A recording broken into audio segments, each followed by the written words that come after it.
Uma boa tarde a todos meus irmãos e irmãs que me ouvem nesta hora, neste entardecer.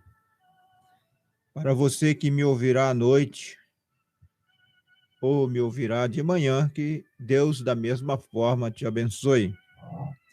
Em 1 João, capítulo 1, ou melhor, digo, capítulo 2, versículo 8, está escrito: porque vão passando as trevas e já a verdadeira luz alumia. Que Deus abençoe a leitura da palavra, no nome de Jesus Cristo. Isto diz o que é verdadeiro. Ora, esta palavra, verdadeiro, é uma palavra maravilhosa. Não significa verdadeiro apenas no sentido que é oposto a falso. Expressa a realização perfeita de uma ideia em contraste com a sua realização parcial. Por exemplo, recordamos que Jesus disse em João 6,32: Moisés não vos deu o pão do céu, mas meu Pai vos dá o verdadeiro pão do céu. João 15:1, eu sou a videira verdadeira. Hebreus 9:24, porque Cristo não entrou num santuário feito por mãos, figura do verdadeiro, porém, no mesmo céu, para agora comparecer por nós perante a face de Deus. Então, 1 João 2,8, porque vão passando as trevas e a verdadeira luz alumia. Então, em 1 João, capítulo 1, a partir do versículo 5, está escrito: esta é a mensagem que dele ouvimos e vos anunciamos, que Deus é luz e não há nele trevas nenhuma. Se dissermos que temos comunhão com ele e andarmos em trevas, mentimos e não praticamos a verdade. Mas se andarmos na luz, como ele na luz está, temos comunhão uns com os outros. E o sangue de Jesus Cristo, seu Filho, nos purifica de todos os pecados. A mensagem de Deus é a luz que alumia em lugar escuro. E Deus, através de seus profetas, tem nos trazido para nós esta verdadeira luz, porque a fonte da qual nós podemos obter a luz da palavra de Deus é através da mensagem dos profetas que Deus tem enviado, comissionados para nós. Então, a Escritura diz: e temos muito firmes a palavra dos profetas, a qual bem fazeis em estar atento, como uma luz que alumia em lugar escuro, até que o dia amanheça e a estrela da alva apareça em vossos corações. Escritura é da palavra de Deus para nós que cremos e que temos aceitado esta verdade. Porque se você quer estar na luz, na verdadeira luz, você tem que crer nesta mensagem de Deus, a mensagem precursora da segunda vinda de Cristo, a mensagem de Malaquias, capítulo 4, de Apocalipse, capítulo 10, verso 7.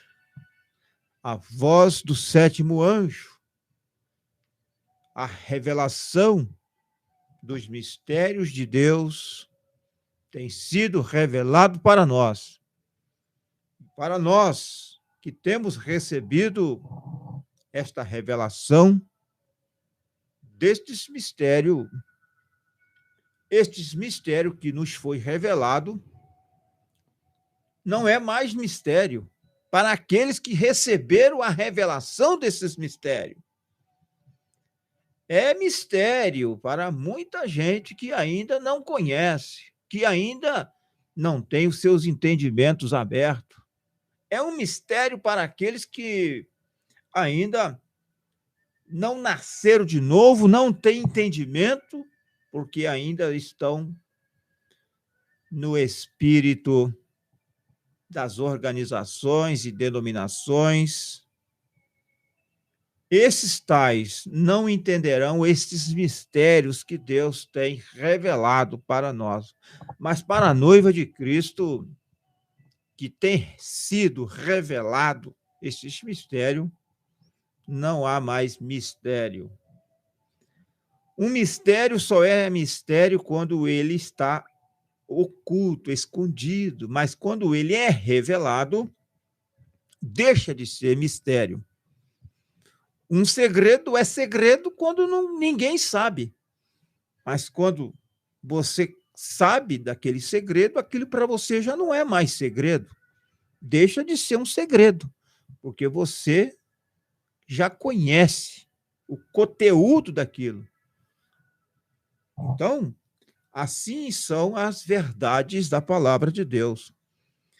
Deus tem muito mais para nós, para assim as nossas almas ser alimentadas, saciadas, porque Deus, ele não vai revelar os seus segredos para simplesmente satisfazer as nossas curiosidades, porque há muitos curiosos que simplesmente querem satisfazer as suas curiosidades, mas não crê na palavra de Deus. Para esses tais não será de nenhum benefício, mas para aqueles que crê de fato na palavra de Deus, com toda certeza, será uma bênção. E você será transformado, e nós seremos transformados pelo poder desta palavra revelada do Espírito Santo. Então, e o mensageiro diz, uma vez que esta palavra expressa, na verdade, realização perfeita em contraposição à ideia de realização parcial, como ilustrado nestes versículos, podemos agora compreender como nunca antes o antitipo confrontado com o tipo e a substância com a sombra. Então, tome o exemplo agora do maná proveniente do céu. Deus enviou do céu o pão dos anjos para Israel, mas aquele pão não satisfazia, servia apenas para um dia. Aqueles que o comiam ficavam novamente com fome no dia seguinte. Se fosse deixado por ali, ficava contaminado. Porém, Jesus é o verdadeiro pão do céu, do qual o maná era apenas um tipo. E se alguém comer deste pão que desceu do céu, nunca terá fome novamente. Não precisa voltar e comer de novo. No momento em que comeu, teve vida eterna. Aqui, na verdade, foi a realidade. Não é preciso mais uma sombra, não é preciso mais uma salvação parcial. Aqui está a totalidade dela. Exatamente como Jesus não é uma parte de Deus, ele é Deus, o verdadeiro Deus. Ninguém podia negar que Israel tinha luz. Ele era o único povo que tinha luz como uma nação. Era assim quando o Egito tinha tantas trevas que a gente podia sentir. Mas nos lares dos israelitas havia luz. Mas agora a verdadeira luz veio. A luz do mundo é Jesus Cristo.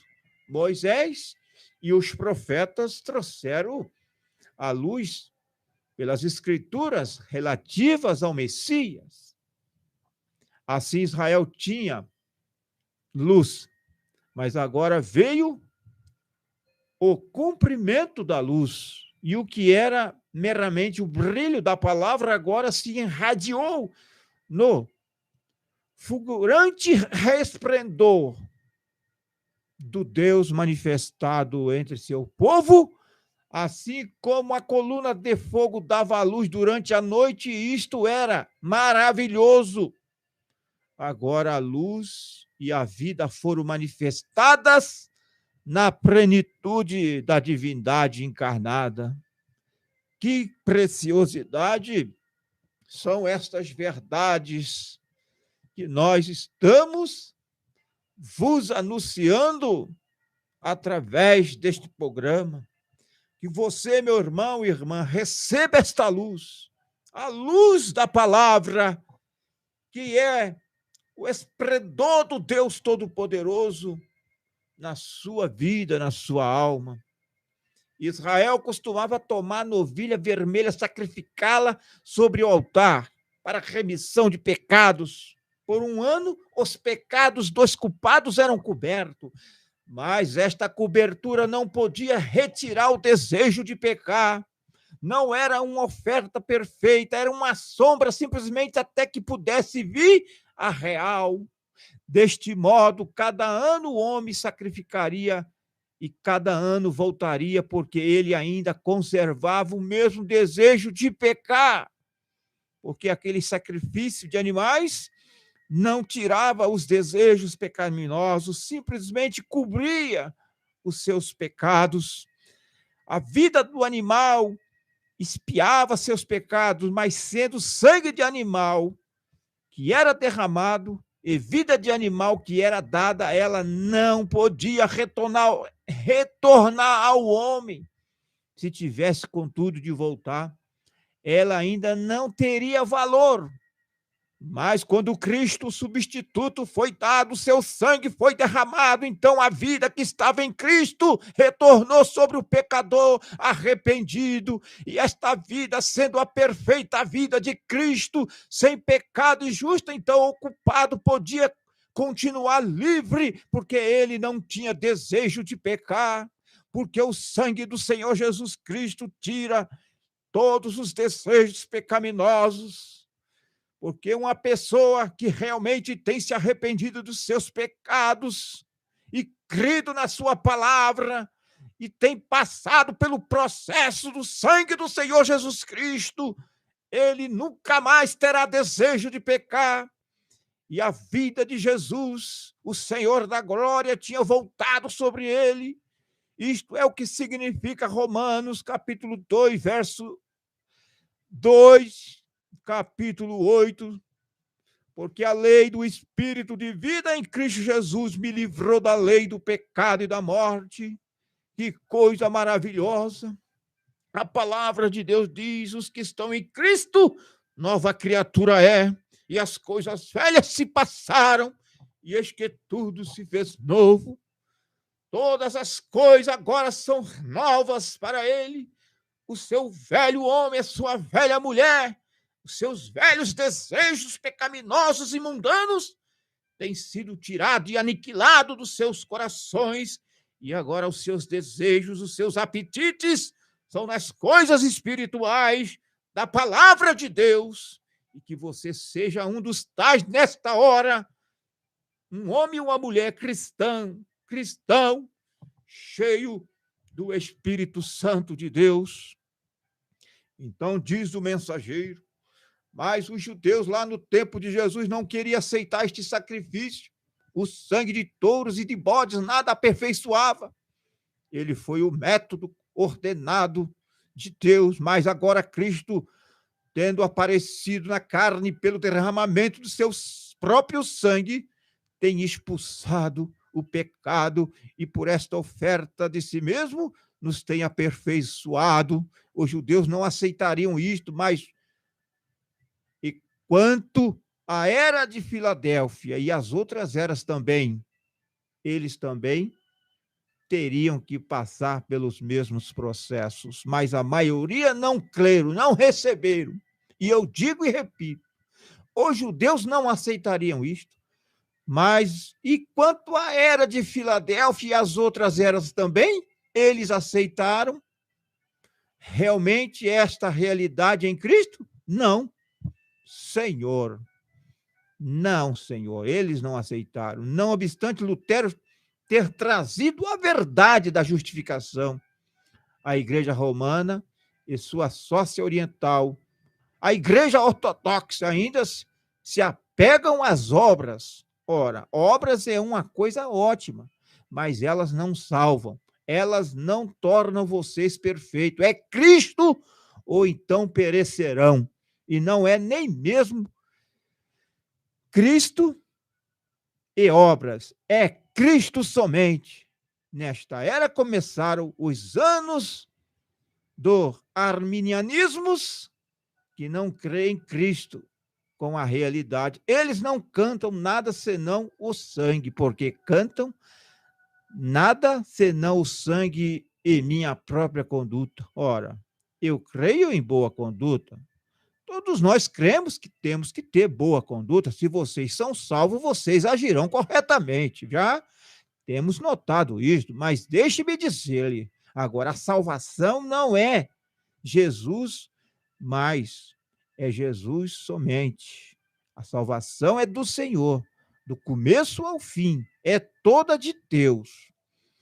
Que a sua vida esteja em mim, que seja o seu sangue que me purifica, que seja o seu espírito que me encha, que seja a sua palavra em meu coração, em minha boca, que seja as suas pisaduras que me saram.